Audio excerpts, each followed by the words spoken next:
Welcome to DS Trucks. In today's video, I want to talk about brake fluid. Should it be changed periodically, or is it a lifetime fluid? You know, it's very controversial. A lot of mechanics that I've talked to say, hey, brake fluid, yeah, there's some manufacturers that recommend you change it. Not all do, but some do. And they've never had to touch the brake fluid, and you really don't have to worry about it for the life of the vehicle. And then I've talked to other mechanics that said, yeah, you should change it every 3 years or every 36,000 miles. But what are my thoughts on it? I want to just kind of talk about brake fluid. And number one, I want to mention that really you should always follow the manufacturer's recommendations when it comes to brake fluid. It is a safety item, so that is the best course of action. These are just my opinions on brake fluid, and I'm not really telling anybody necessarily what to do. And if you're not comfortable with your servicing your brake system, adding brake fluid, things like that, really it should be left to a mechanic. So if you're not comfortable, seek out a really good mechanic that you trust, not an amateur, because there's a lot of things that you have to know when it comes to servicing brakes.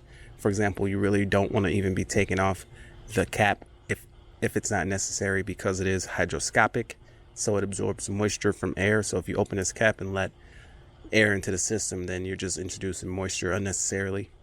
The system will absorb moisture even though the cap has a seal. There are small leaks in the system that will suck up moisture. The system is not perfectly sealed to the atmosphere. As it expands and contracts and things like that, air does slowly make its way in, but you want to minimize the amount of contact with the air if possible. So if you can, leave this to a professional mechanic. And if you do decide to do any work on your brake fluid or even add brake fluid, just make sure you do a ton of research before you do anything. It can be done. It's not the most complicated thing in the world, but just make sure you read some reputable books and things like that before you service your system. For example, just the fact that it might be a little low doesn't necessarily mean that you need to add it, because it could just be that you need brake pads all around, and actually changing the brake pads affects the level here. So it might be a little low, but it might just need a set of pads at the same time. So anyway, back to the point. Should you change your brake fluid?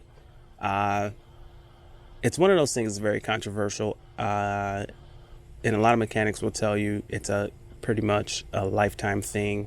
You don't really have to mess with it most cases, and they haven't had any issues with a brake fluid just because it looks dark or whatever. But my thoughts on the brake fluid is that, like I said, it is hydroscopic and it does absorb moisture. So when it gets real dark, chances are it's been in the vehicle for a number of years, probably like 5 or 6 years. I've got a 2018 F-150 out there. The fluid's not dark. It kind of looks the same as this, and it's about 3 years old. But chances are if it's dark, it's been in the vehicle for a while. Now, you might kind of feel like, hey, the brakes work fine. Why should I even change it? But it kind of depends on the situation. So here's our 2019 F-250. And it has .4 brake fluid, actually, which is higher rated than .3, which you've typically seen in the past. A lot of pickup trucks now run .4, and a lot of vehicles in general run .4. It is a superior brake fluid. But check out what we have here. We've got a dump trailer. So this dump trailer is a 14,000 pound dump trailer, so it can hold up to 10,000 pounds in the bed of the trailer and weigh up to 14,000 pounds. But just imagine if you're towing this thing at its maximum, and that would put the truck close to its maximum for hitch towing.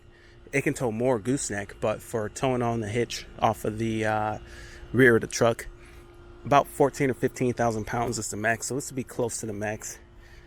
Now just think about 10-year-old brake fluid and what kind of stress the brake system is going to be under with 14,000 pounds and a trailer behind it. Yeah, the trailer has brakes, but I can tell you right now, I can turn these brakes on this trailer all the way up to the highest setting, and they're still going to, they're not going to drag the ground or anything. It's going to empty with the brake set to the highest setting is going to be starting to pull on the truck a little bit, but the truck brakes are still going to be needed. So if you can imagine that this trailer's got 14,000 pounds in it, brakes turned all the way up, it's still not really going to stop all that weight by itself. You're still going to really need your truck brakes at the same time to help you stop that much weight. So now think of old brake fluid in the system, and your brake fluid's dark. Maybe the truck's 10 years old. This truck is a 2019, so the brake fluid's still pretty clean. But maybe the truck is 10 years old. Now the brake fluid's boiling. So once it gets moisture in it, its boiling point for a .4, I think it's going to be like 300 to 315 degrees, something like that for .4, which is what this truck has. Fahrenheit, 315 or so degrees Fahrenheit, give or take, depending on how wet the brake fluid is. They test these fluids for when they're wet or when they're dry. So any other day, your truck would have stopped fine, but now you're putting your pedal down to the floor and it's not really grabbing like it's supposed to, and it's starting to go to the floor. And that's kind of how it is. So though it feels normal, though it feels fine, like the brakes feel fine, it's going to be that situation where it's an extreme towing situation where you're going to actually notice that the brakes maybe aren't as good as they could be. And the truck is rated to tow, 14,000 pounds, 15,000 pounds more on a gooseneck, probably 20,000 pounds. I'm not for sure exactly how much this truck can tow gooseneck, but it can probably tow quite a bit more on gooseneck. And the brakes, that's a critical thing. Normally they work great with old fluid, but now this is hypothetical, if the truck was older. But now you're towing toward its maximum rating and the brakes are starting to fade. And I think that's where it comes in. So if you're doing your heavy towing, your heavy, emergency situations, things like that, where you can get into some emergency situations, I think it's good to go ahead and have the brake fluid flushed with the proper fluid. But like I say, from a professional, now I've done brake fluid flushes, and it is some things you want to know. It's certain procedures that come with bleeding brakes that you really have to know. For example, a lot of people think that you just pump the brakes and kind of crack the valve on the caliper and let the brake fluid out. That's really not how you're supposed to bleed the brakes. What you're supposed to do is have someone put their foot on the pedal, and when you tell them down, you crack the valve, and their foot drops down. And as their foot drops down on the pedal, as it gets toward the bottom, you tighten it up, and then you tell them to let their foot up. And the reason that you do that is you don't want their foot to come up when the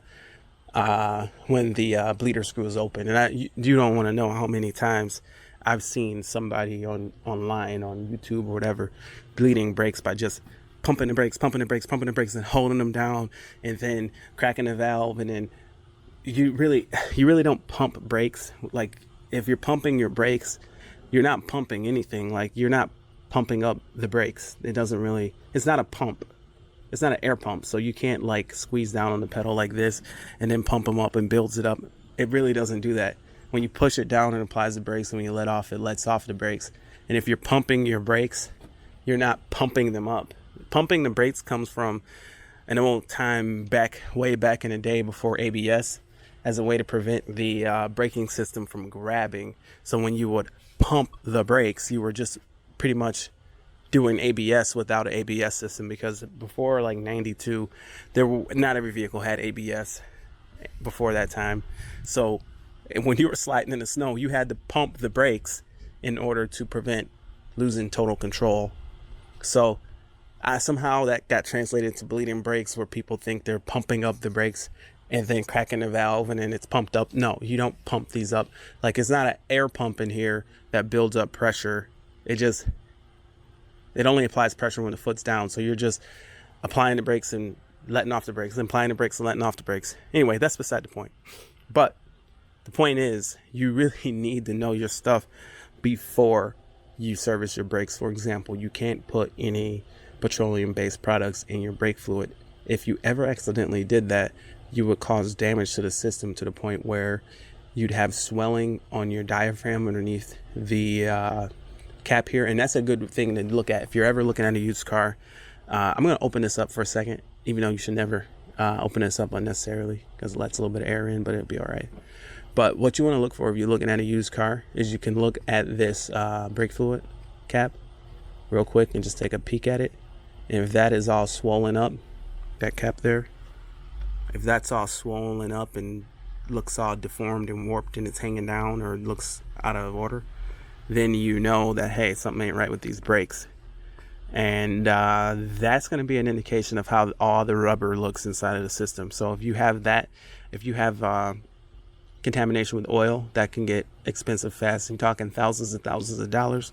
It could almost even total out your car because you'd have to replace every component in the system that has rubber. So your calipers would be shot, your master cylinder would be shot, your ABS pump would be shot, your anything, your brake lines from the steel to the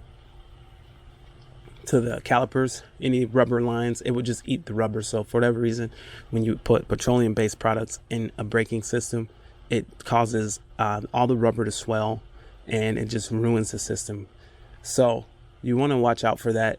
If you're servicing your brakes, don't put anything but the right brake fluid. Also, if you put the wrong brake fluid, if you put .5 brake fluid in, it's a silicone brake fluid for racing only, not for road use, because it doesn't work with ABS systems. If you accidentally put .5 in here thinking, oh, I'm going to upgrade the fluid and put .5 in it, then you're going to also have the same issue. You're going to ruin all your seals. Everything's going to swell up. Your ABS light's probably going to turn on. And now every component in the braking system have to be replaced. Even the calipers, all of it would have to be replaced, which is an insane expense just for making a silly mistake like putting in the wrong brake fluid. So there's a lot of things. There's a danger with even servicing the braking system, because if you don't know what you're doing, I guess in some cases you are better off kind of leaving it alone. So if you're going to service your braking system, make sure that you know what you're doing if you've done it before. And it is what it is. If you have to learn, then you have to learn somehow. And if you got an old beater and you want to just flush out the brakes and just follow the proper channels and learn information on how to do it, then that's not a bad place to start. That's kind of how I started. I had an old car when I was younger and I flushed plenty of brake systems. There's things, but like I say, there's things you got to know. Like, you never want to let this master cylinder run dry, because if it does run dry, then you introduce air into the system from up here, and it takes a long time, maybe never. It's maybe impossible to bleed all the air out of the system if you introduce air from the top. So don't ever want to introduce air from the top, because you're gonna be bleeding brakes for like 8 hours. So you don't want to ever introduce air from the top. If you do, you need to know how to bench bleed the system, which is pretty much bleeding everything up here. It can be done in the vehicle though, if you just follow the procedure. They have like hoses that route from these ports that come out of the master cylinder to the back inside, and you can do it. You can bench bleed it. But there's so much that you need to know, man, when it comes to servicing brake fluid. Like, one mistake you can make is having a low brake fluid condition and adding brake fluid to the system. And then when you get your brakes done, when they return the calipers and put in the new brakes, there's brake fluid everywhere. So you really need to know your stuff. The system doesn't leak any fluid. So if it's really low, you have a big problem. So you need to figure that out first. Under normal conditions, you don't have to add any brake fluid because, like I said, the calipers, as the pads wear down, they kind of go down. And then when you put the pads on, you end up with the brake fluid returning back to the master cylinder. Like I said, as the pads wear, it drops.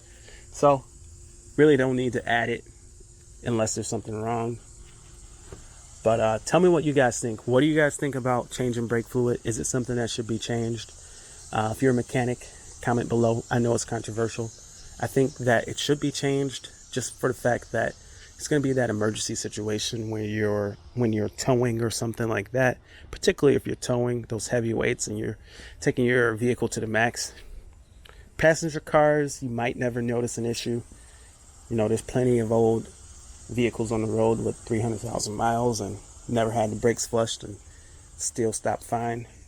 But it's going to be that 110-degree day when it's already hot out and you've already been in stop and go traffic and now the brakes are hot, and they're real hot, and someone stops in front of you and you go and slam those brakes and it just won't stop, it won't grab.